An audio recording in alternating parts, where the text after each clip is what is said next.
Hello বন্ধুরা, আশা করি সবাই ভালো আছো। আজকে নিয়ে এসেছি নতুন একটি ক্লাস। এই ক্লাসে আমরা আলোচনা করব এনএম জেএনএম পরীক্ষার জন্য গুরুত্বপূর্ণ জীবনবিজ্ঞান এবং ভৌতবিজ্ঞানের প্রশ্ন উত্তর। যেহেতু তোমাদের পরীক্ষাটি পিছিয়ে গেছে, অর্থাৎ 14 তারিখে পরীক্ষা হওয়ার কথা ছিল, সেই পরীক্ষাটি হবে 4 তারিখে, তাই তো? তো অবশ্যই তোমরা জেনে গেছো কবে থেকে অ্যাডমিট কার্ড ডাউনলোড করা হবে বা কবে অ্যাডমিট কার্ড দেবে। তো তোমরা অবশ্যই নতুন হয়ে থাকলে অবশ্যই আমার চ্যানেলটিকে সাবস্ক্রাইব করে দিও এবং আমার চ্যানেলের পাশে থেকেও। গুরুত্বপূর্ণ প্রশ্ন উত্তর নিয়ে প্রতিদিন আমরা এই চ্যানেলে আলোচনা করতে চলেছি এনএম জিএনএম 2024 পরীক্ষাকে টার্গেট রেখে।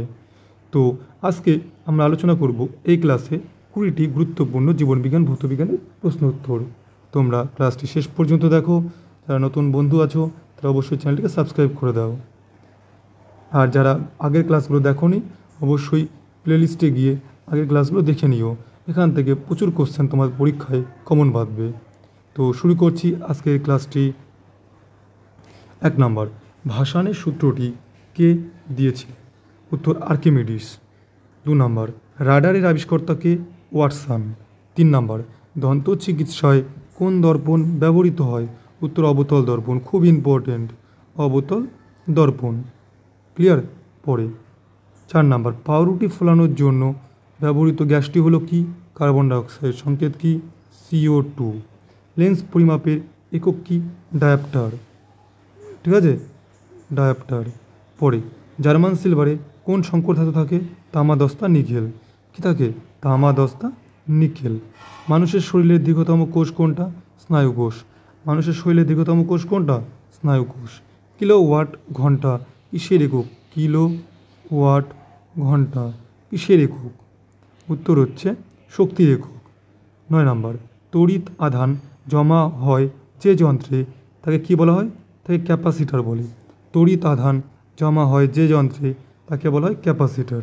নিউট্রনের আবিষ্কর্তাকে? নিউট্রন। এর আবিষ্কর্তা হচ্ছে স্যাডউইক।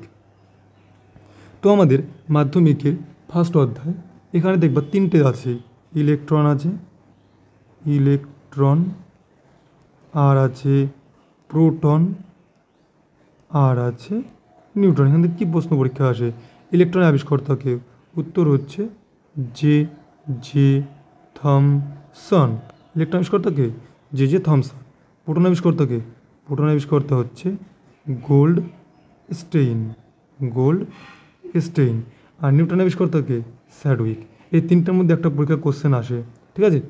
ইলেকট্রন হচ্ছে নেগেটিভ, প্রোটন হচ্ছে পজিটিভ, আর নিউট্রন হচ্ছে নিস্তড়িত।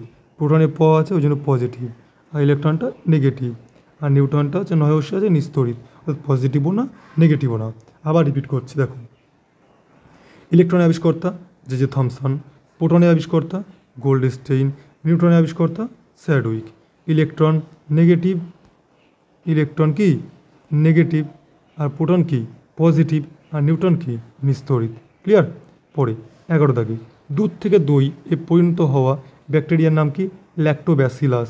12 নম্বরে, পেশীয় যকৃতের শক্তি সঞ্চিত রূপটি হলো গ্লাইকোজেন। 13 নম্বর, কোষের আত্মঘাতী থলি কাকে বলা হয়? লাইসোজোম। আত্মঘাতী থলি কোনটা? লাইসোজোম। সুইসাইড ব্যাগ কোনটা? লাইসোজোম। ঠিক আছে? শ্বসনের সহায়ক কোষাঙ্গাণুটি নাম কি? মাইটোকন্ড্রিয়া। এই মাইটোকন্ড্রিয়াকে কোষের শক্তিঘর বলা হয়। তোমাদের জন্য একটা হোমওয়ার্ক, কোষের মস্তিষ্ক কাকে বলা হয়? এই মাইটোকন্ড্রিয়াকে কোষের শক্তিঘর বলা হয়, তাহলে কোষের মস্তিষ্ক কোনটা? ক্লিয়ার? চলো পরের ক্লাস, পরের কোশ্চেনটা। 15 নম্বর, প্রোটিন সংশ্লেষে সাহায্য করে কোন কোষাঙ্গাণু? উত্তর হচ্ছে রাইবোজোম। এই রাইবোজোমকে বলা হয় প্রোটিন ফ্যাক্টরি। কোশ্চেন আসে, প্রোটিন ফ্যাক্টরি বলা হয় কাকে? উত্তর রাইবোজোমকে। এই রাইবোজোমে কী হয়? প্রোটিন সংশ্লেষ হয়। 16 নম্বর, ব্যাকটেরিয়া এর আবিষ্কারক কে? উত্তর লিউয়েন হক। ব্যাকটেরিয়ার আবিষ্কারক কে? লিউয়েন হক। 17 নম্বর, একটি বৃহত্তম কোষের নাম কি? উত্তর উট পাখির ডিম। একটি বৃহত্তম কোষের নাম কি? উট পাখির ডিম। 18 নম্বর, কী বলছে? রোদের না রোধের হবে, এটা রোধ হওয়া হবে। রোধের অনন্যক কে কী নামে পরিচিত? উত্তর হচ্ছে পরিবাহিতা।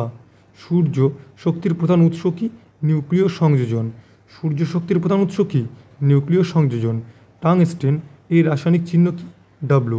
টাংস্টেনের রাসায়নিক সংকেত কি? ডাব্লু। ঠিক আছে? এই ছিল আজকের ক্লাস।